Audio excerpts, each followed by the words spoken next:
ജലാംശം എന്ന് പറഞ്ഞാൽ വെള്ളം കുടിക്കാനല്ല. വെള്ളം കുടിക്കാൻ എന്ന് പറഞ്ഞില്ലേ ഇന്നലെ, വെള്ളം കുടിക്കാനല്ല. ഈ ദഹിക്കാനായിട്ടുള്ള രാസദ്രവ്യങ്ങൾക്ക് വേണ്ടി 4 ഭാഗം വിട്ടു കൊടുക്കണം. മാരുതശ്ച ചല പ്രചാരാർത്ഥം, വായു സഞ്ചരിക്കാൻ വേണ്ടി ചതുർത്ഥമവശേഷയ 4 ഭാഗം വെറുതെ ഇടണം. അതായത് പകുതി ഭാഗമേ ആഹാരത്തിനുള്ളൂ, ബാക്കി ഒരു 1/4 ഭാഗം ഈ രാസദ്രവ്യത്തിന് വേണ്ടി, ബാക്കി 1/4 ഭാഗം വായു. ഭക്ഷണം കഴിച്ചാൽ അത് ദഹിക്കണമെങ്കിൽ അത് അനങ്ങണതിനെ ഉള്ളിൽ കിടന്നിങ്ങനെ മതിക്കണത് നിങ്ങൾ കാണാൻ വയ്യ. ഈ ഭക്ഷണം കഴിച്ചാൽ ഉള്ളിലുള്ള ആമാശയുണ്ടല്ലോ, അതിങ്ങനെ കിടന്ന് മതിക്കേണ്ട, അതിനെ ദഹിപ്പിക്കാൻ നോക്കണം, മതിക്കാൻ നോക്കണം. മഥനം ഫിസിക്കലായിട്ടുള്ള മഥനമുണ്ട്, രാസദ്രവ്യം കൊണ്ട് മഥനമുണ്ട്, ദഹനമുണ്ട്. ഇത് രണ്ടും പൂർണ്ണമായാലേ ദഹനം പൂർണ്ണമാകുള്ളൂ. അതുകൊണ്ട് ഭക്ഷണം എപ്പോഴും അരവയറ് മതി. ഇതിനൊരു വിദ്യയുണ്ട്. ഇതെങ്ങനെ പ്രായോഗികമാക്കും? ഇപ്പൊ പറഞ്ഞ ശരിയാ. വർമ്മ സാറ് വളരെ വ്യക്തമായിട്ട് പറഞ്ഞു. ഞങ്ങൾ 10-300 പേര് ഇരിപ്പുണ്ട്. ഇതെങ്ങനെ പ്രായോഗികമാക്കും? ഒരു വിഷമവുമില്ല. വിദ്യ പറഞ്ഞുതരാം. ഊണ് കഴിക്കുമ്പോൾ ആ കിണ്ണത്തില് ആദ്യമായിട്ട് എല്ലാ പച്ചക്കറികളും വിളമ്പണം. ആദ്യം വിളമ്പണം.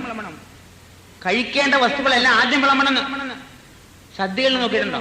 ഇലയിൽ ആദ്യം എല്ലാം വിളമ്പിരിക്കും, ചോറ് മാത്രം വിളമ്പില്ല. നോക്കിയിട്ടുണ്ടോ? ചോറ് വിളക്കല്ലേ വിളമ്പിരിക്കില്ല. അത് വിദ്യതാണ്. അപ്പൊ നിങ്ങളുടെ വീട്ടിലും ആദ്യം കൊണ്ട് ചോറ് കൊണ്ടേ വിളമ്പരും. പലപ്പോഴും അങ്ങനെയാണ്. കുട്ടികളെ അങ്ങനെ ഇരുത്തിയിട്ട് ഒരു കൂമ്പാരം ചോറും കൊണ്ട് തിന്നടാ. എങ്ങനെ തിന്നു? ഇത്രയുണ്ട്, കുട്ടിയമാരുണ്ട്, ഇത്രയും പൊക്കത്തിൽ കിടക്കുക. നമ്മൾ ഫോഴ്സ് ചെയ്യാവരെ. നമുക്കും ചോറ് കൊണ്ടേ ആദ്യം വിളമ്പും. ഒരിക്കലും ചോറ് ആദ്യം വിളമ്പരും. പച്ചക്കറികൾ ആദ്യം വിളമ്പുക. എന്നിട്ട് ചോറ് നിങ്ങൾ എടുക്കരുത്. നിങ്ങളുടെ ശ്രീമതിയോട് വിളമ്പാൻ പറയണം. നിങ്ങൾക്ക് തനിയെടുത്ത കുഴപ്പം. ശ്രീമതി നിങ്ങൾ ചോറ് വിളമ്പാൻ വരുമ്പോ ചോറ് ഇങ്ങനെ വിളമ്പുമ്പോൾ നിങ്ങൾ മതി എന്ന് പറയില്ലേ? എല്ലാവരും അറിയാതെ ഒരു മതി എന്ന് പറയും. അതാണ് ശരിയായ ജീവന്റെ മതി. പിന്നെ മേടിക്കുന്നതൊക്കെ കൊതിയ. അപ്പൊ ചോറ് എന്നുള്ളത് ആദ്യം മേടിക്കണ ചോറ് മതി, അത് പിന്നെ മേടിക്കരുത്. ഈ ചോറിനെ നിങ്ങൾക്ക് 4 കറികൾ ഉണ്ടെങ്കിൽ 4 ആയിട്ട് വിഭജിക്കാം. ഓരോ കറിക്കും വേണ്ടി 4 ആയി വിഭജിക്കാം. പ്രശ്നം തീർന്നു. പച്ചക്കറി കൂടുതൽ മേടിച്ചോളും. പച്ചക്കറി കൂടുതൽ മേടിച്ചാൽ നിങ്ങൾക്ക് കുഴപ്പമില്ല, വയറ് ഹെവി ആവില്ല. ഈ ചോറാണ് ഹെവി ആയിരിക്കുന്നത്. ചോറ് വളരെ ഹെവിയാണ്. ചോറ് അതിന് ചെല്ലുമ്പോഴാണ് പ്രശ്നം. പച്ചക്കറി കൂടുതൽ മേടിച്ചാൽ കുഴപ്പമില്ല. ഈ 4 ആയിട്ട് വെച്ചിട്ട് പച്ചക്കറി എനിക്കിത് അവിയൽ ഇനിയും വേണം, അവിയൽ മേടിച്ചോളൂ. ആ ചോറ് ഇനിയില്ല. അവിയല്, ഓലൻ, എരിശ്ശേരി, തോരനുണ്ട്. അപ്പൊ 4 ആയിട്ട് വിഭജിക്കണം. മനസ്സിലായില്ലേ? അപ്പൊ അവിയലിന് വേണ്ടി ചോറ് 4-1, തോരന് വേണ്ടി ചോറ് 4-1, പിന്നെ എരിശ്ശേരിക്ക് 4-1, ഇലക്കറിക്ക് 4-1. ഈ 4-1 പാടുള്ളൂ. എല്ലാം കൂടെ ആദ്യം അവിയൽ വെച്ചിട്ട് ഇനിയും കൊണ്ടുവന്ന് പറയുന്നത്. ചോറ് രണ്ടാമതും മേടിക്കരുത്. ആദ്യം മേടിച്ച് ചോറ് കൊണ്ട് തൃപ്തിപ്പെടൂ. നിങ്ങൾ എല്ലാവരും സദ്യക്ക് പോകുമ്പോഴും ആ ചോറ് വിളമ്പുമ്പോൾ നിങ്ങൾ മതി എന്ന് പറയും, പിന്നെ ചോറ് മേടിക്കരുത്. ഇങ്ങനെ ഇരുന്നാൽ പ്രശ്നം വളരെ വേഗം പരിഹരിക്കാം. ലളിതമായ രീതിയാണ്. ശ്രമിച്ചു നോക്കൂ. അധികം ഭക്ഷണം കഴിച്ചാൽ അധികം ഗുണം കിട്ടുന്നുള്ള വിചാരം കളയും. ശരിയാണ്. എല്ലാ ഭക്ഷണവും കഴിക്കുമ്പോഴും തൃപ്തിയോടുകൂടി കഴിക്കും. എല്ലാ പച്ചക്കറിയും കഴിച്ചോളൂ. കഴിക്കണ്ടെന്നല്ല പറഞ്ഞു. ആ സ്വാദോടുകൂടി കഴിച്ചോളൂ. പക്ഷേ ആ പച്ചക്കറികൾക്കാണ് സ്വാദ്, ചോറിന് സ്വാദില്ല എന്നറിയാമല്ലോ നിങ്ങൾക്ക് എല്ലാവർക്കും. നിങ്ങൾ കഴിക്കുന്ന ചോറിന് ചുമ്മാ കഴിക്കാൻ സ്വാദുണ്ടോ? ഒരു സ്വാദുമില്ല. ആ ചോറ് തിന്നാനായിട്ട് ഉപ്പും മുളകും പുളിയുള്ള വസ്തുക്കൾ വേണ്ടേ? പച്ചക്കറികൾ വേണം. അപ്പൊ പച്ചക്കറികള് കഴിക്കുമ്പോൾ അങ്ങനത്തെ ചോറിന് സ്വാദുള്ളൂ. അപ്പൊ ചോറ് കൊണ്ട് വയറ് നിറയ്ക്കാന്നുള്ള വിചാരം കളയും. പലപ്പോഴും പലരും പറയാറുണ്ട്, ഒരു 2 ഉഴി അരിയെങ്കിലും അകത്തി വന്നില്ലെങ്കിൽ എങ്ങനെയാ സാറേ? ഇപ്പൊ നിങ്ങളുടെ ഇത് പ്രകാരം ഉഴി അരിയെങ്കിലും കഴിക്കാൻ പറ്റണില്ല, ഇങ്ങനെ പോയാ എവിടെയാ അവസാനം? ഇതൊക്കെ ചോദിക്കുന്ന ആൾക്കാരെ എനിക്കറിയാം, പലരും ചോദിക്കാറുണ്ട്. മുമ്പ് 2 അരി കഴിച്ചിരുന്നു, ഇപ്പൊ ഉഴി അരി കഴിക്കാൻ പറ്റണമെന്ന് നിങ്ങളുടെ നിയമപ്രകാരം. ഞാൻ പറഞ്ഞു, അത് മതി. സുഖമായി ജീവിക്കണോ ഭൂമിയില്? തിന്നാൻ വേണ്ടി ജീവിക്കല്ലേ. ജീവിക്കാൻ വേണ്ടി ഭക്ഷണം കഴിക്കണം. തിന്നാൻ വേണ്ടി ജീവിച്ചു കഴിഞ്ഞാൽ അപകടമാണ്. അനാരോഗ്യം, അനായുഷ്യം. ഞാൻ വീണ്ടും പറയണില്ല. അസ്വർഗം, ജാതിഭോജനം, അപുണ്യം, സദ്യക്ക് പോകുമ്പോൾ നിങ്ങൾ ആരും നോട്ട് ചെയ്യില്ല. പക്ഷെ വേറെ വല്ല വീട്ടിൽ പോയി നിങ്ങൾ ഭക്ഷണം കഴിക്കാൻ പോകുമ്പോൾ നോട്ട് ചെയ്യും നിങ്ങളെ. വന്നു തീറ്റപ്പണ്ടം പറയും. നേരിട്ട് പറയില്ലേ, ഉള്ളിൽ തോന്നും. ശപിച്ചും കൊണ്ടായിരിക്കും പലപ്പോഴും ചോറ് വിളമ്പണത്. അരുത്. ലോകവിദുഷ്ടമായിട്ടുള്ള ജീവിക്കേണ്ട ആവശ്യം. ഭക്ഷണം കഴിച്ചോളൂ. ഭക്ഷണം കഴിക്കുമ്പോൾ തൃപ്തിയോടുകൂടി കഴിക്കൂ. പകുതി വയറ് കഴിക്കാനായിട്ടുള്ള സംവിധാനം നമ്മൾ മനസ്സുകൊണ്ട് തൃപ്തിപ്പെടുത്തി കഴിക്കുന്നു. എത്ര സുഖം ഉണ്ടാവുമെന്നറിയാമോ? വളരെ സുഖം കിട്ടും ഇങ്ങനെ ചെയ്താൽ. ഈ മാറ്റം വരുത്തുമ്പോൾ ചോറ് വളരെ കുറച്ച് മതി. ഞാൻ ഇപ്പോഴും പറയും, എന്റെ വീട്ടില് വളരെ കുറച്ച് ഞാൻ ചോറ് കഴിക്കാറുള്ളൂ. എന്റെ മകളുടെ കുട്ടിയുണ്ട്, 4 വയസ്സായ കുട്ടി. ആ കഴിക്കണ കുട്ടിയുടെ ചോറും ഞാനും ഒരേമാതിരി കഴിക്കും. അപ്പൊ വൈഫ് പറയുന്നത് എന്താ ഇത്, ഇത്രയും മതിയോ? മാത്രമല്ല ഇപ്പൊ ഞാൻ താമസിക്കുന്ന വീട്ടിൽ തന്നെ അവിടുത്തെ കുട്ടികളൊക്കെ വളരെ കുറച്ച്, എല്ലാവരും ചോറ് വളരെ കുറച്ച് കഴിക്കുള്ളൂ. ചോറല്ല പ്രധാനം അവിടെ, പച്ചക്കറികൾ ഒരുപാട് ഉണ്ടാക്കിയിട്ട് ചോറ് വളരെ കുറച്ച് കഴിക്കുള്ളൂ. അത് കാരണം പ്രശ്നമില്ല. ചോറ് വളരെ കുറച്ച് കഴിക്കുള്ളൂ. ഇത്തിരി ചോറ് ഒരു വിളമ്പും, അത് മതി. പച്ചക്കറികൾ 2-3 ഐറ്റം ഉണ്ടാകുമ്പോൾ അത് കഴിച്ചിട്ട് തൃപ്തിപ്പെടുക. അപ്പൊ അതുകൊണ്ട് ഓവർലോഡിങ് വരികയില്ല. ഈ പുളിച്ചത് കേട്ടം ഉണ്ടാവില്ല, പൂർണ്ണതേപ്പും ഉണ്ടാവില്ല. അപ്പൊ ഇത്രയും കാര്യം നമ്മൾ ശ്രദ്ധിക്കാം. എത്ര തവണ ഭക്ഷണം കഴിക്കണം, ഇതും ഒരു പ്രശ്നമാണ്. ഇന്ന് അതിന് യാതൊരു നിയമവും നമ്മളില്ലെന്നാ പറഞ്ഞത്. നിയമമുണ്ട്. ഈ ശരീരശാസ്ത്രം പഠിച്ചിട്ടുള്ളവർക്ക് നിയമമുണ്ട്. പഠിക്കാതെ ചുമ്മാ ഓരോന്നും പഠിച്ച് ഞാൻ ഈ ഡിഗ്രി പാസ്സായിട്ടുണ്ട്, ഞാൻ പറഞ്ഞതാണ് തത്വം ഞാനെന്ന് പറഞ്ഞുകൊണ്ട് നടക്കുന്നവർ വേറെ കാര്യം. 2 തവണ ഭക്ഷണം കഴിക്കാനേ വിധിയുള്ളൂ ശരീരത്തിന്. നോക്കൂ, ഐ കാൺ ഹെൽപ്പ് ഇറ്റ്. എന്റെ നിയമമല്ല. 2 തവണ ഭക്ഷണം കഴിക്കാനേ നിയമമുള്ളൂ. വേദവ്യാസനാണ് പറഞ്ഞിട്ടുള്ളത്, ഞാനല്ല പറഞ്ഞത്. 10,000 കൊല്ലം വേദവ്യാസനാണ് പറഞ്ഞിട്ടുള്ളത്. ആ പറഞ്ഞത് സായം പ്രാത മനുഷ്യാണാം അശനം വേദനിർമ്മിതം. അതും അദ്ദേഹം വേദനിർമ്മിതം എന്നാ പറഞ്ഞത്, അദ്ദേഹം പറഞ്ഞല്ല. വേദവ്യാസം പറഞ്ഞ് വേദനിർമ്മിതം എന്നാ പറഞ്ഞത്. വേദിക കാലം മുതലേ ഉണ്ടെന്ന്.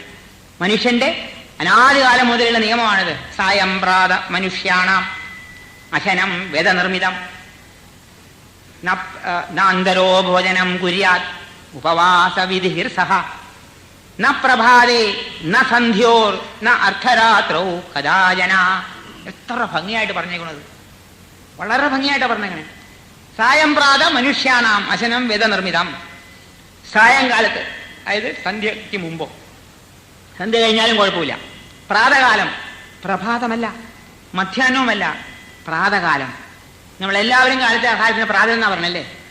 ആ പ്രാതന് എപ്പോഴാണ് പറയാം? പ്രാതല് പ്രഭാതത്തിലല്ല, എണീറ്റ ഉടനെ അല്ല, മധ്യാഹ്നവുമല്ല. ഏകദേശം ഒരു 10-11 മണിയാവുമ്പോഴാണ് ആ വിശപ്പുണ്ടാവുകയുള്ളൂ. ആ വിശപ്പ് സമയത്ത് ഭക്ഷണം കഴിക്കാം. അത് കഴിഞ്ഞ് സന്ധ്യയ്ക്ക് മുമ്പോ ഭക്ഷണം കഴിച്ചാലും നോക്കൂ, 8 മണിക്കൂർ വരും അവിടെ ഗ്യാപ്പ്. 10 മണിക്ക് നിങ്ങൾ ഭക്ഷണം കഴിച്ചാൽ വൈകുന്നേരം 6 മണിയാകുമ്പോഴത്തേക്കും 8 മണിക്കൂർ ഗ്യാപ്പ് വന്നു. വൈകുന്നേരത്തെ ഭക്ഷണം കഴിക്കണം. സൂര്യൻ അസ്തമിക്കുന്നതിന് മുമ്പ് ഭക്ഷണം കഴിക്കുന്നതായിരുന്നു വിധി. അതാണ് വൈകുന്നേരം പ്രാതകാലം സായങ്കാലം എന്ന് പറയാൻ കാരണം. സൂര്യൻ അസ്തമിച്ചു കഴിഞ്ഞാൽ ഭക്ഷണം കഴിക്കാൻ പാടില്ല. കഴിക്കുന്ന നല്ല ദഹനം പൂർണ്ണമാകുകയില്ല. അതുകൊണ്ടാണ് വൈകുന്നേരം ഭക്ഷണം കഴിക്കാന്ന് പറഞ്ഞത്. അപ്പോ അത് മാത്രമല്ല, അന്തരോ ഭോജനം കുര്യാൽ, ഇതിനിടയ്ക്കൊന്നും കഴിക്കല്ലേ എന്ന്. ഉപവാസ വിധികൾ സഹ, അത് ഉപവാസമായി തന്നെ ഇരിക്കട്ടെ. ന പ്രഭാതേ, കാലത്ത് കഴിഞ്ഞിട്ട് ഒന്നും കഴിക്കരുത്. ന സന്ധ്യോ, സന്ധ്യക്ക് ഭക്ഷണം കഴിക്കരുത്. ന അർദ്ധരാത്രവും ഭക്ഷണം കഴിക്കരുത്. എല്ലാം നമ്മൾ ചെയ്യേണ്ടത്. നമ്മൾ നിയമം തെറ്റിക്കുകയാണ്. കാലത്ത് എണീറ്റ ഒട്ടനെ തുടങ്ങുകയായി പരിപാടികൾ, ഇല്ലേ? അവസാനമില്ല അതിന്, നിയമമില്ലാതെ. അപ്പൊ ഇതുകൊണ്ടാണ് നമുക്ക് ശരീരത്തിന് രോഗാവസ്ഥ നീങ്ങാനുള്ള കാരണം ഈ നിയമങ്ങളൊക്കെ തെറ്റിച്ചിട്ടാ. So beware, law is immutable. ശരീരത്തിന്റെ നിയമങ്ങളൊന്നും എന്താ പറയാ, അമെൻഡ് ചെയ്യാൻ പറ്റില്ല. അമെൻഡിന്റെ മലയാളത്തിൽ എന്താ വാക്ക്? ഭേദഗതി ചെയ്യാൻ പറ്റില്ല. ശരീരത്തിന്റെ ഭേദഗതി. നമ്മുടെ കോൺസ്റ്റിറ്റ്യൂഷനെ 80 തവണ അമെൻഡ് ചെയ്ത് കഴിഞ്ഞു. ശരീര നിയമങ്ങളൊന്നും അമെൻഡ് ചെയ്യാൻ പറ്റില്ല. ഇത് അനാദിയാണ്, സനാതനമാണ്. എന്ന് ഭൂമിയിൽ മനുഷ്യൻ ജനിച്ചോ അന്ന് മുതലുള്ള നിയമമാണ് ഈ പറയുന്നത്. ഈ നിയമം ഇനിയും നിൽക്കും. പ്രപഞ്ചം ഉള്ളിടത്തോളം കാലം, മനുഷ്യനിടത്തോളം കാലം ഈ നിയമം ഒരിക്കലും മാറ്റാൻ സാധ്യമല്ല. ഇത് വേദവ്യാസം പറഞ്ഞുകൊണ്ടല്ല, വേദവ്യാസം പറഞ്ഞത് വേദങ്ങളെ കൂട്ടിയതുകൊണ്ടാണ്. അദ്ദേഹത്തിന്റെ നിയമമല്ലാതെ ഇത് ശരീര നിയമമാണ്. You can change it. അപ്പോൾ ഈ ഒരു നിയമം നമ്മൾ പാലിക്കണം. ഒരു കാര്യം കൂടെ ഇവിടെ പറയാം. ഇതെങ്ങനെ പ്രായോഗികമാക്കും? 10 മണിക്ക് 11 മണിക്ക് ഉണ്ണാൻ പറ്റില്ല, എല്ലാവരും ജോലിക്കാരാ, അല്ലേ? അതേമാതിരി വൈകുന്നേരം സന്ധ്യയ്ക്ക് മുമ്പ് ഭക്ഷണം കഴിക്കണം എന്ന് പറഞ്ഞു. ഇനി ഒന്നും കൂടെ പറഞ്ഞേക്കാം. ഒരു നേരത്തെ ആഹാരവും രാത്രി വൈകുന്നേരത്തെ ആഹാരം ഫലാഹാരം എന്നാ പറയുന്നത്. ഫലാഹാരം എന്ന് പറഞ്ഞാൽ ഫലങ്ങളായിട്ടുള്ള ആഹാരം. അത് മനുഷ്യനത് പല ആഹാരമാക്കി മാറ്റിയെടുത്തു. പല ആഹാരം മാറ്റിയെടുത്ത് സർവവും കുഴപ്പമായി. ടോട്ടൽ ആശയക്കുഴപ്പം വന്നു. പലഹാരം എന്ന് പറഞ്ഞാൽ എന്താ? ഇഡ്ഡലി, ദോശ, പുട്ട്, ഇടിയപ്പം, ചപ്പാത്തി, കൊഴുകട്ട, ഇലയട, ഉപ്പുമാവ്, ഇല്ലേ? ഇതൊക്കെ പലഹാരമല്ലേ? പലഹാരമല്ല, ഫലാഹാരം കഴിക്കാൻ പറഞ്ഞത് പലഹാരമാക്കി മാറ്റി സർവ്വ കുഴപ്പമായി. അതായത് നമ്മൾ ഒരുപാട് വ്യാഖ്യാനിച്ചിട്ട് ഭക്ഷണം കഴിക്കാൻ വേണ്ടി മാത്രം ഭൂമിയിൽ ജനിച്ചു. ഇതാണ് കുഴപ്പമായത്.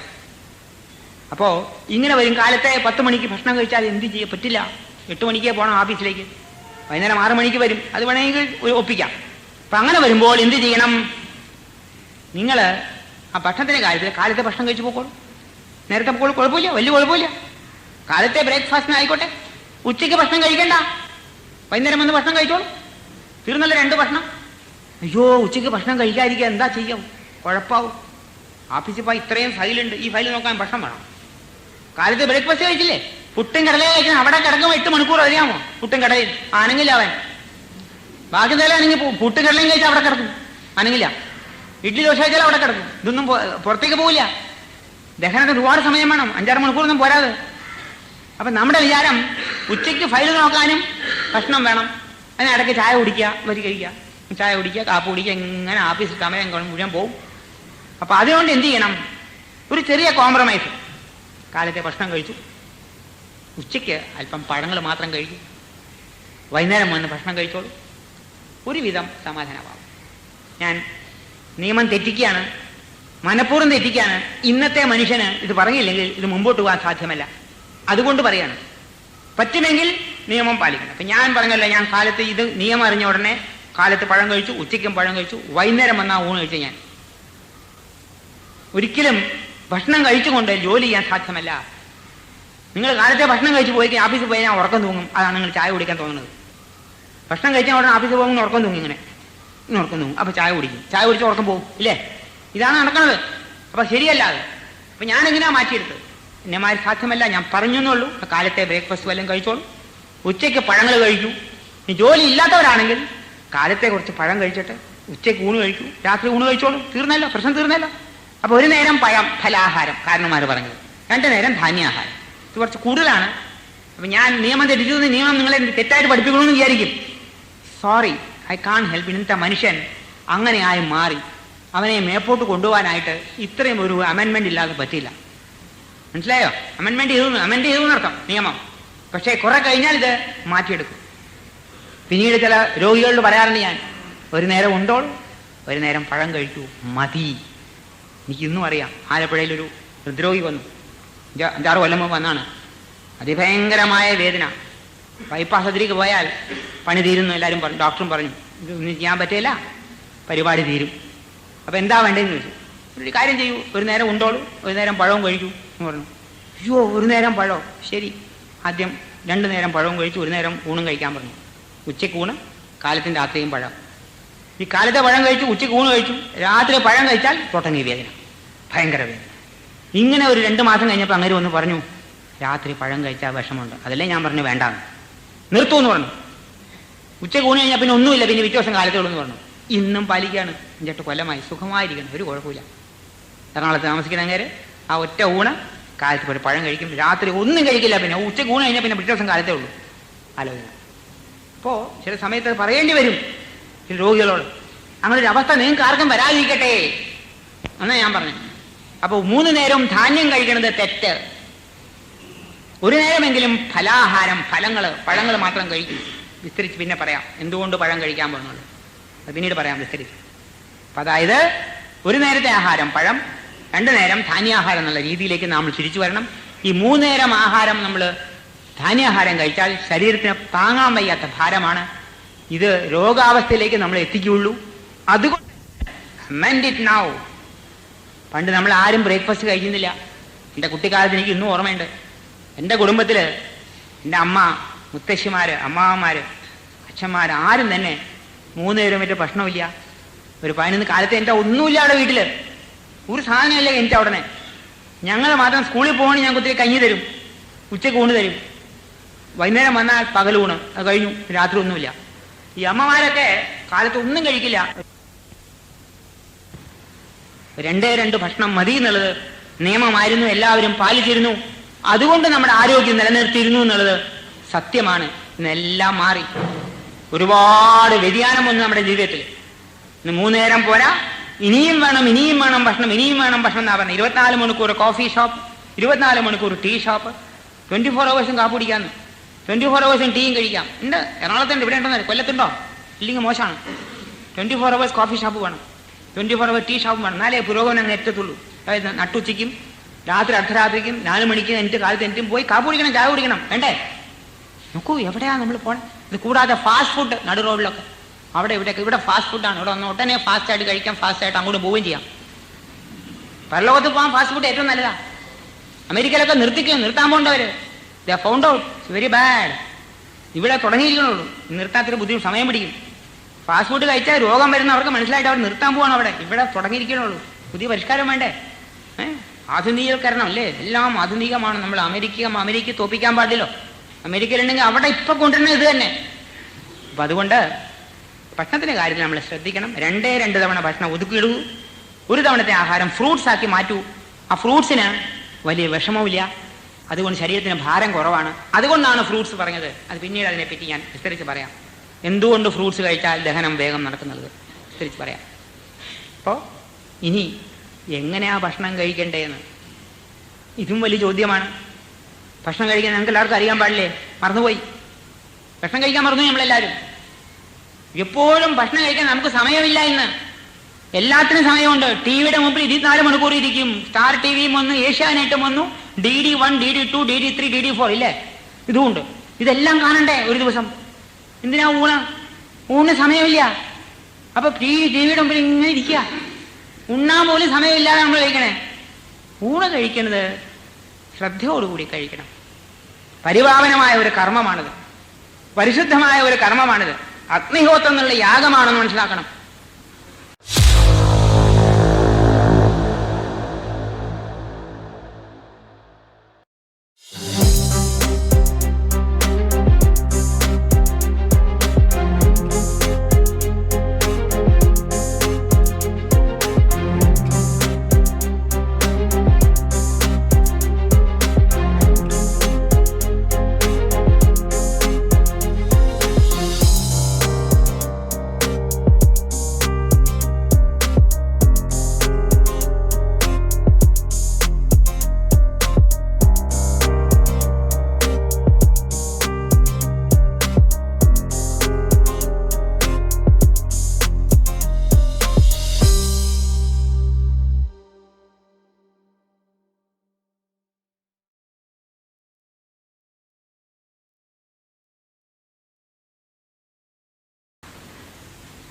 സാമവേദത്തില് ഭക്ഷണത്തെ പറ്റി പറയുന്നുണ്ട്.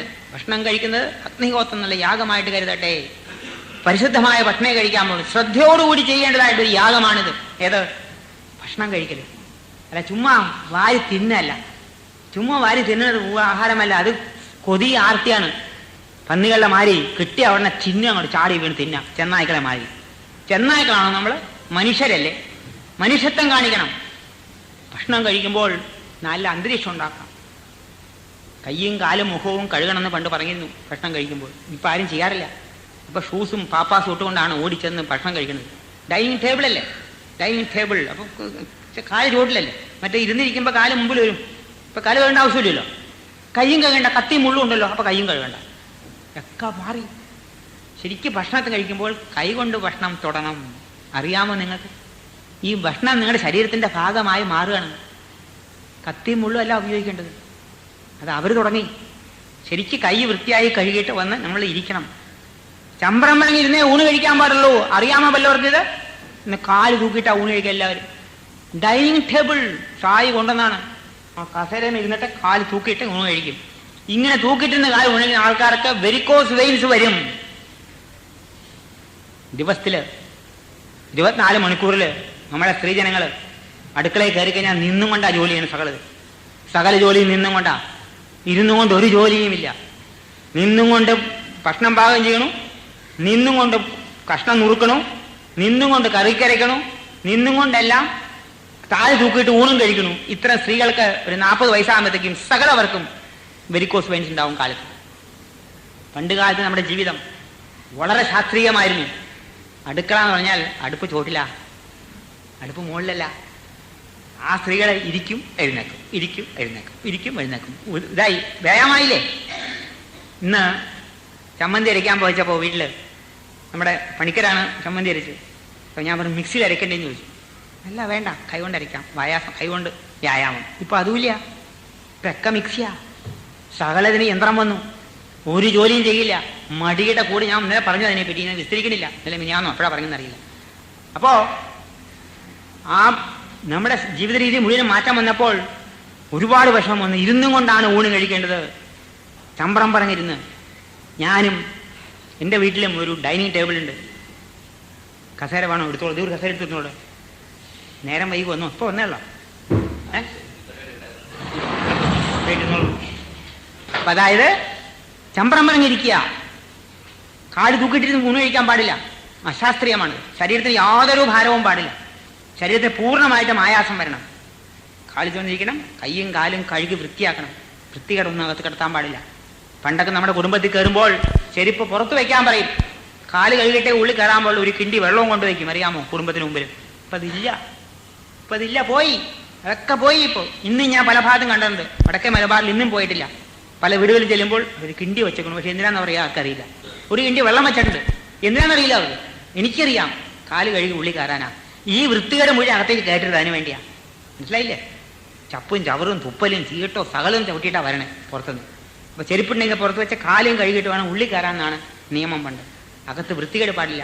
പരിശുദ്ധമായ ഒരു വീടാണ് വേണ്ടത്. ആണ് മന്ദിരം എന്ന് പറഞ്ഞത്. അമ്പലത്തിന്റെ മാതിരി പ്രതീകം വേണം. ശാരദാ മന്ദിരം, കാർത്തിക മന്ദിരം. മന്ദിരം എന്ന് പറഞ്ഞാൽ എന്താ? അമ്പലം എന്നർത്ഥമില്ലേ?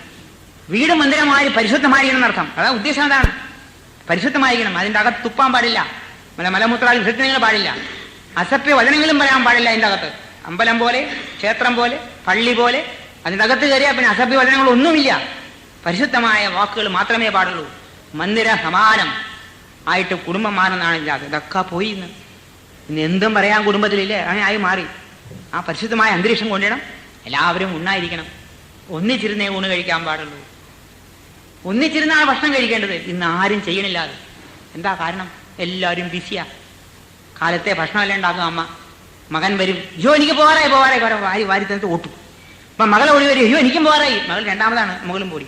അപ്പത്തേക്കും ഹസ്ബൻഡ് വരും, അയ്യോ എനിക്കും പോകാറായി. ഒടുക്കം ശ്രീമതി മാത്രം ബാക്കിയായി. അവരും വലുതും വലിച്ചു വാരി തിന്നിട്ട് അവർ ഓടും. അവരും ഓഫീസിലേക്ക് ഓടും. എല്ലാവരും ഓഫീസ്, വീട് കാലിയാ, വീട്ടുകാരും ഉണ്ടാവില്ല. ഇതാണ് സ്ഥിതി. അപ്പൊ ഒന്നിച്ച് ആരും ഭക്ഷണം കഴിക്കണില്ല. ഭക്ഷണം ഒന്നിച്ച് കഴിച്ചാൽ മാത്രമേ കുടുംബത്തിന് നിലനിൽപ്പുള്ളൂ. ഇത് മനസ്സിലാക്കണം. നമ്മുടെ കുടുംബജീവിതം ലോകത്തിന് മുഴുവനും ഉദാഹരണമായിട്ട് മാറണം, മാതൃകയായിട്ട് മാറണം. അമേരിക്കയിലെ ക്ലിന്റൺ കിടന്ന് കരയണു. കുടുംബജീവിതം ഇല്ലാത്ത ഒരു രാഷ്ട്രമായി മാറിയിരിക്കുന്നു USA മുഴുവൻ. അവിടെ കുടുംബമില്ല, അവിടെ അച്ഛനുമില്ല, അമ്മയില്ല. The old man and old woman. അച്ഛനുമില്ല, അമ്മയൊന്നും ഇല്ല അവിടെ.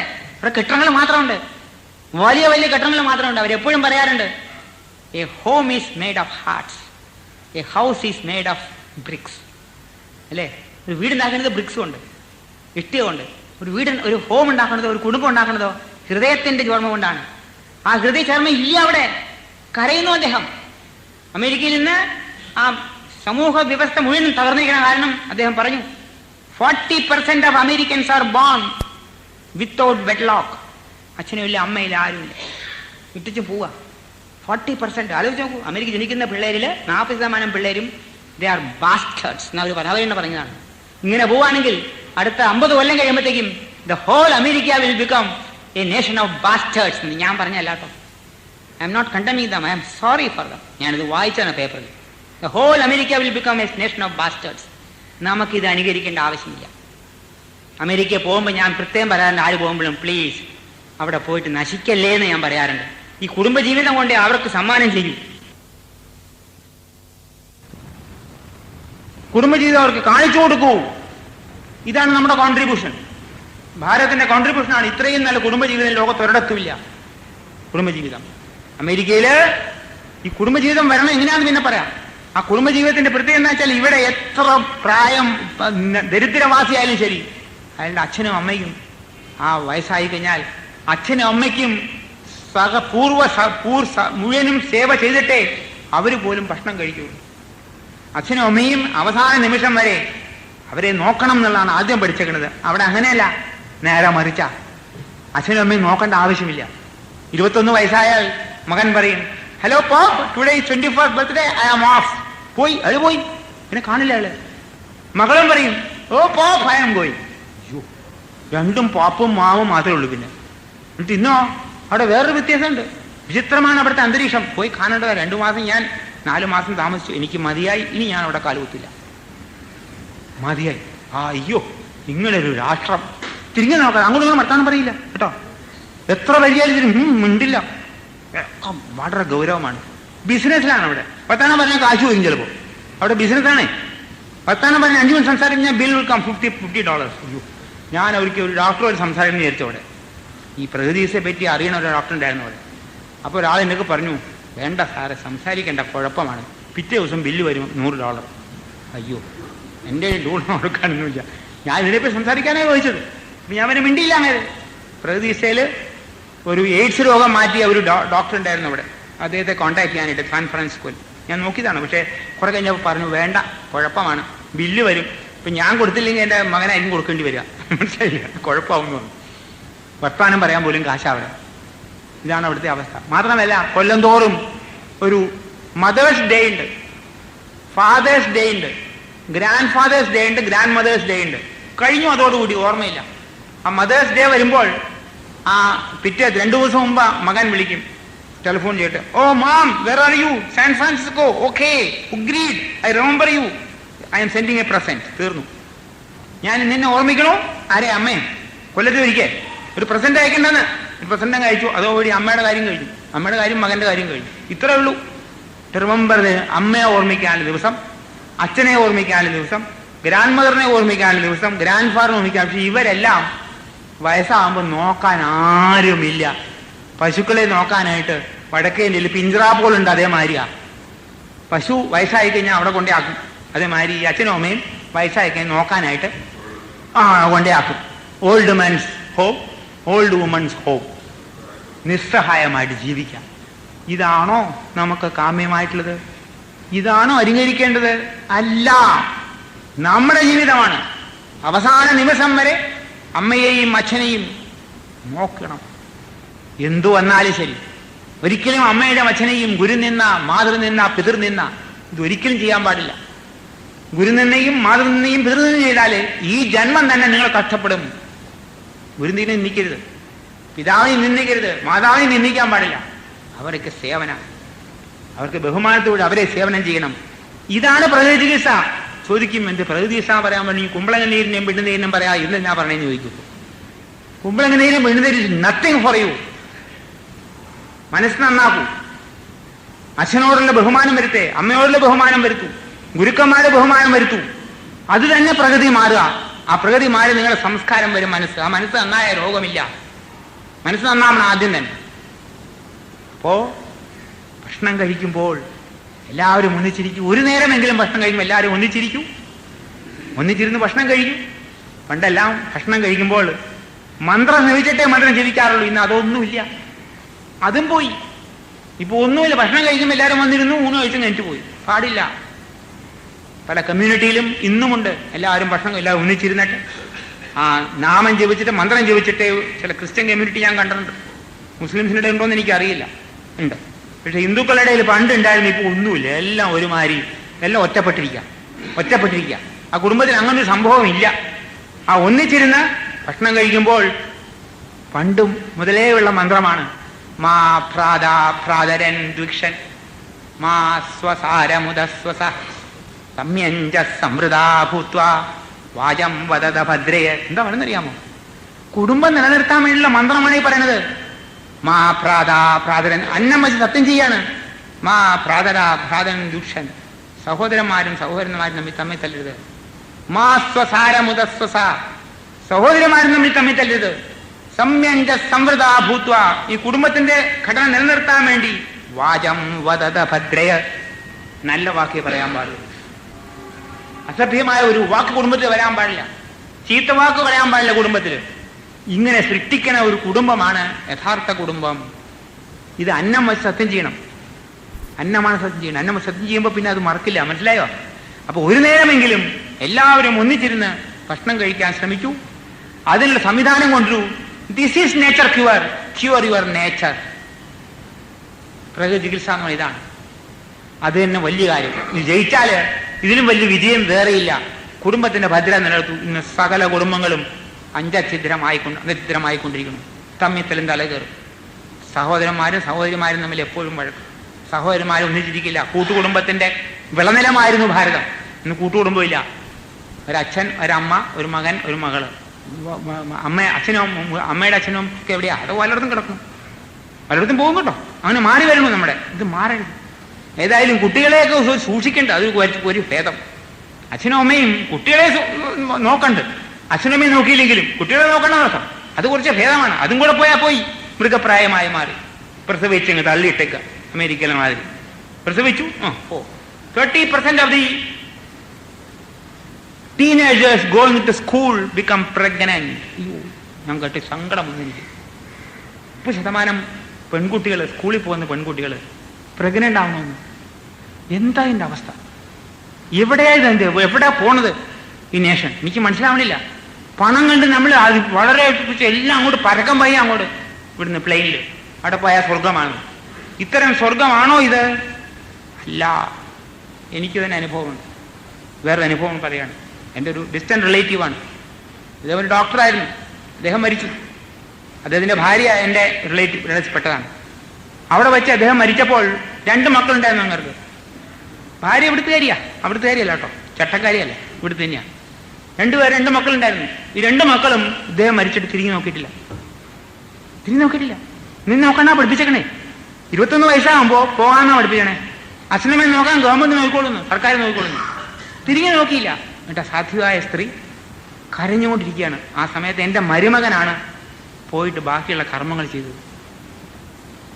നമുക്ക് ചില കർമ്മം ചെയ്യാനുണ്ടല്ലോ. ഒരു മരിച്ച ഒരാൾക്കൊരു എന്തെങ്കിലും കർമ്മം ചെയ്യണ്ടേ? എൻ്റെ മരുമകനാണ് ചെയ്തത്. അയാൾ ബൗണ്ടല്ല. പക്ഷെ നമ്മുടെ ജാതി ആയതുകൊണ്ട് കർമ്മം ചെയ്തു. എന്നിട്ട് ആ സ്ത്രീക്ക് എവിടെയും താമസിക്കാൻ നിവൃത്തിയില്ല. എൻ്റെ മരുമകൻ്റെ കൂടെ താമസിക്കുക പോയി. ഇതാണ് അവസ്ഥ. അവിടെ പോയാൽ സർവവും നശിക്കും. ആരും അങ്ങോട്ട് പോകണ്ട, ഇവിടെ നിന്നാൽ മതി. പഠിച്ചിട്ട് ഉടനെ തിരിച്ചു വരണം. പിടിച്ചു വലിച്ചുകൊണ്ട് വരണം, കഴുത്തി കെട്ടി. ഇവിടുന്ന് വിടുമ്പോൾ കാലും ഒരു കയറ് കെട്ടി വിടാൻ പാടുള്ളൂ, പിടിച്ചു വലിക്കാനായിട്ട്. ഇങ്ങോട്ട് നടക്കുമെന്ന് എനിക്കറിയില്ല. അത്ര ആവേശമാണ് അവിടെ. അവിടെ ചെന്നാലുണ്ടല്ലോ, ചില കാഴ്ചകൾ കണ്ടാൽ നിങ്ങൾ വീണു പോവും. ഞാൻ ഒരു ദിവസം കഴിഞ്ഞ എൻ്റെ മുമ്പത്താണ് 84 പോയപ്പോൾ നമ്മുടെ മകൻ്റെ കൂടെ താമസിച്ചു. 84 പോയപ്പോഴാണ് കേട്ടോ. മകൻ്റെ കൂടെ താമസിച്ചു. ഒരു ദിവസം കാലത്ത് എനിക്ക് നോക്കിയപ്പോൾ ഒരു വിചിത്രമായ കാഴ്ച. അവിടെ ഒരു ഗ്ലാനുണ്ട്. ഒരു 10-15 പെൺകുട്ടികൾ ഒരു ഡ്രസ്സും ഇല്ലാതെ ചുമ്മാ കിടക്കുക വെയിൽ കൊള്ളാനായിട്ട്. ഇത് കണ്ടാൽ ആരെങ്കിലും വരുമോ തിരിച്ചു? ഇവിടെ കാണാൻ പറ്റുമത്? അതാണ് കുഴപ്പം. ഇങ്ങനെ കിടക്കുകയല്ല. ഒരു അണ്ടർവെയർ ഉണ്ട്, ഒരു നൂല് പോലെ അണ്ടർവെയർ, ഒരു മുലക്കച്ചയുണ്ട്. ഇതിങ്ങനെ കിടക്കാണ്ട് വെയിൽ കൊള്ളാൻ കിടക്കാണ്ട്. ഞാൻ പറഞ്ഞില്ലേ, നമ്മൾ പോലും അവിടെ പോയി ഇത്രയും പ്രായമായി നമ്മൾ പോലും ഇത് കണ്ടാൽ നോക്കൊണ്ടിരിക്കുന്നത്. എന്താ ഇത് വേറെ ഒന്നും കാണാൻ പറ്റില്ലല്ലോ. നോക്കൊണ്ടെങ്കിൽ കുറച്ചേരെങ്കിലും പിന്നെ പറയും തെറ്റാന്ന് തോന്നും. ഇതാണ് അവിടുത്തെ അവസ്ഥ. സോ രാക്ഷസീയമായുള്ള അന്തരീക്ഷമാണിത്. അപ്പൊ ഇതൊക്കെ നമ്മൾ കണ്ട് ഭ്രമിച്ചിട്ട് എല്ലാവരും പരക്കം പായി അങ്ങോട്ടും ഇങ്ങോട്ടും. ഇവിടെ ഉള്ളത് കൊണ്ട് നമ്മുടെ കുടുംബം വളർത്തിയെടുക്കും, കുടുംബം നന്നാക്കിയെടുക്കും. കുടുംബം നന്നാക്കിയെടുത്താൽ ആ കുടുംബം നന്നാക്കിയെടുക്കുമ്പോൾ അത് തന്നെയാണ് ഏറ്റവും വലിയ കാര്യം. That is the best part of nature cure. സമൂഹം മുഴുവനും ഇന്ന് രോഗാവസ്ഥ വരാൻ കാരണം ഈ കുടുംബാവസ്ഥ തളർച്ച കൊണ്ടാണ്. എത്ര കുട്ടികളാണെന്നറിയാമോ മാനസികമായ തളർച്ച കൊണ്ട് എൻ്റെ വന്നിട്ടുണ്ട്, കുട്ടികളെയും കൊണ്ട് വന്നിട്ടുണ്ട്. എനിക്ക് മനസ്സിലായി കുട്ടികളുടെ കുഴപ്പം വീട്ടിലെ കുഴപ്പമാണ്. വീട്ടിലെ കുഴപ്പം മനസ്സിലായിട്ടുണ്ട്. അവിടെ ശ്രദ്ധയില്ല, കുട്ടികളെ നോക്കാൻ ശ്രദ്ധയില്ല അച്ഛനും അമ്മയ്ക്കും. മാനസികമായ തളർച്ച കൊണ്ട് പലരും പിള്ളേരും കൊണ്ടുവന്നപ്പോൾ ഞാൻ പറയാറുണ്ട്, അതിനും നോക്കാറുണ്ട്. അച്ഛനും അമ്മയും ഉപദേശിക്കും, എന്നമാരെ സ്നേഹിക്കും, അതിന് അടുത്തിരുത്തും, മടിയിലിരുത്തും, സാരമില്ല, നല്ല വാക്ക് പറയും, സന്തോഷത്തോട് വർത്തമാനം പറയും. അത് പ്രഷർ മാറുകയോ നിങ്ങളുടെ വീട്ടില് ഓഫീസിൽ നിന്ന് തിരിച്ചു വരുമ്പോൾ നിങ്ങളുടെ മകനെ അല്ലെങ്കിൽ കൊച്ചു കുട്ടിയെടുത്ത് മടിയിരുത്തിയിട്ട് 2 വാക്ക് കൊഞ്ചി പറഞ്ഞാൽ നിങ്ങളുടെ pressure will drop by 10 points. You don't require എൻഡോപ്പയും വേണ്ട, നെപ്രസാളും വേണ്ട, കിസ്സാളും വേണ്ട, ഒന്നും വേണ്ട. പ്രഷർ കുറയും, 10 points കുറയും. നോക്കിക്കോളൂ. ആ കുട്ടിയെ എടുത്ത് മടിയിൽ വെക്കൂ, എത്ര സുഖമാണ്. അതിനോട് കൊഞ്ചി 2 വാക്ക് പറയും, വർത്തമാനം പറയും. എന്തെല്ലാം കഴിച്ചു എന്തെല്ലാം കഴിച്ചു എന്ന് വയ്ക്കണം. അപ്പോഴേ മനസ്സിലായില്ലേ? അതിൻ്റെ കൊഞ്ചി ഭാഷ പറയാം, സന്തോഷം വർത്തമാനം പറയും. മനസ്സ് ശാന്തമാവും, നിങ്ങളുടെ പ്രഷർ കുറയും, ഹൃദ്രോഗം മാറും, BP മാറും, ഡയബറ്റിസം മാറും, ആസ്മ മാറും, പ്രമേഹവും മാറും, സർവ്വരോഗവും മാറും. So this is nature cure of nature of man. Not merely കുമ്പളങ്ങ നീരും പെണ്ണുനീരും മാത്രമല്ല. അതിൽ ഒതുങ്ങി നിൽക്കണില്ല. നിങ്ങൾ അത് കാത്തിരിക്കുക. എൻ്റെ കുമ്പളങ്ങ നീര് എത്ര കഴിക്കണം എൻ്റെ ഒക്കെ പറയുന്നു, കാത്തിരിക്കുകയല്ല. That is beyond the point. ഈ നേച്ചർ ക്യൂർ എന്നുള്ളത് ക്യൂർ ഓഫ് നേച്ചറാണ്. മനുഷ്യന്റെ പ്രകൃതി മുഴുവനും മാറ്റിയെടുക്കണം. അവൻ വികൃതിയാണ്. ആ വികൃതി മാറ്റിയിട്ട് അവനെ പ്രകൃതിയിലേക്ക് കൊണ്ടുവന്നിട്ട് പിന്നെ സംസ്കൃതിയിലേക്ക് കൊണ്ടുപോകണം. ഇതാണ് നമ്മുടെ ഉദ്ദേശം. അപ്പോ ആ ഭക്ഷണം കഴിക്കുമ്പോൾ ചവച്ചരച്ച് ഭക്ഷണം കഴിക്കൂ, മിഴുങ്ങല്ലേ. A hurried meal is a hurry to the grave. ധൃതി പിടിച്ച് ഭക്ഷണം കഴിച്ചാൽ ധൃതി പിടിച്ച് അങ്ങോട്ട് പോകാന്ന്. ധൃതി പിടിച്ച് ഭക്ഷണം കഴിച്ചാൽ ധൃതി പിടിച്ച് അങ്ങോട്ട് പോകാന്ന്. വയറ്റില് പല്ലില്ല, പല്ല് ഇവിടെ വന്നിക്കണേ. 32 പല്ല് തന്നിട്ടുണ്ട്. അതൊന്നും ഉപയോഗിക്കണില്ല.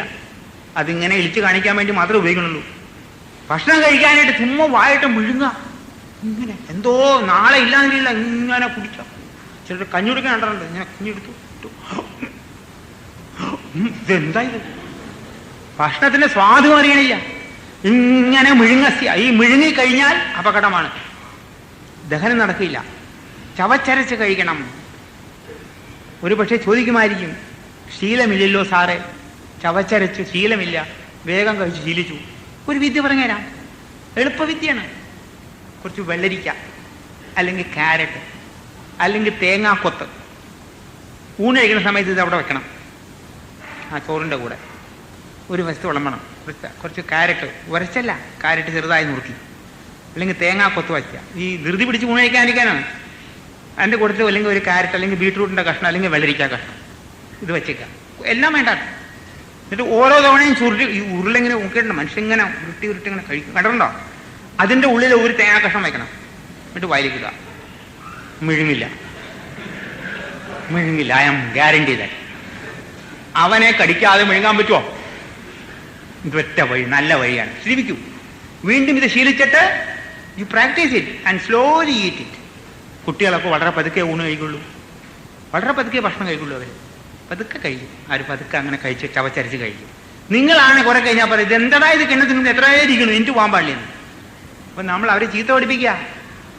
അതായത് ഭക്ഷണം കഴിക്കുമ്പോൾ ധൃതി പിടിക്കരുത്, പതുക്കെ ഭക്ഷണം കഴിക്കൂ, ചവച്ചരച്ച് കഴിക്കൂ. ഇങ്ങനെ ഭക്ഷണം കഴിച്ചു കഴിഞ്ഞാൽ ഇതാണ് നമ്മുടെ ആരോഗ്യത്തിനുള്ള ഏക മാർഗം. നല്ല മാർഗങ്ങൾ മാനസികമായിട്ടും ശാരീരികമായിട്ടും ഉയർച്ച വരണമെങ്കിൽ, രോഗാവസ്ഥയിൽ നിന്ന് കരകയറണമെങ്കിൽ ഈ നിയമങ്ങളെല്ലാം പാലിക്കണം, നിർബന്ധമായിട്ടും പാലിക്കണം. ഇനി നാളെ സമയമുണ്ട്, അവർക്ക് കഴിഞ്ഞില്ല, അവർക്ക് അവരുടെ എല്ലാവരും എൻ്റെ പോടാൻ പോയിക്കാണ്. നാളെ എന്ത് ഭക്ഷണം കഴിക്കണമെന്ന് പറയാം. എന്താണ് മനുഷ്യന്റെ ആഹാരം അത് പറയാം. ആ മനുഷ്യന്റെ ആഹാരം എന്തെന്ന് അറിഞ്ഞിട്ട് അത് കഴിക്കാൻ നോക്കിക്കഴിഞ്ഞാൽ പൂർണ്ണമായി പൂർണ്ണ ആഹാരം അത് ഒരുപാട് സമയം പിടിക്കും, 4 5 ക്ലാസ് പിടിക്കും. അതുകൊണ്ട് ശ്രദ്ധിച്ച് കേൾക്കണം. ആരും വരാതിരിക്കരുത്. രണ്ടാമത് ഒരു തവണ പറഞ്ഞ് രണ്ടാമത് ഞാൻ പറയില്ല. ഒരു തവണ പറഞ്ഞത് സംശയങ്ങളെല്ലാം അവസാനം തീർക്കാം. ഒരു തവണ പറയുന്നത് രണ്ടാമത് പറയില്ല എന്നുള്ളത് സത്യമാണ്. ഇന്നലെ പറഞ്ഞ് മിനിഞ്ഞാന്ന് പറഞ്ഞ് ഇന്ന് പറഞ്ഞ് നാളെ പറയാൻ പോണില്ല. അതുകൊണ്ട് ശ്രദ്ധിച്ചിരുന്ന് നാളെയും കേൾക്കണം.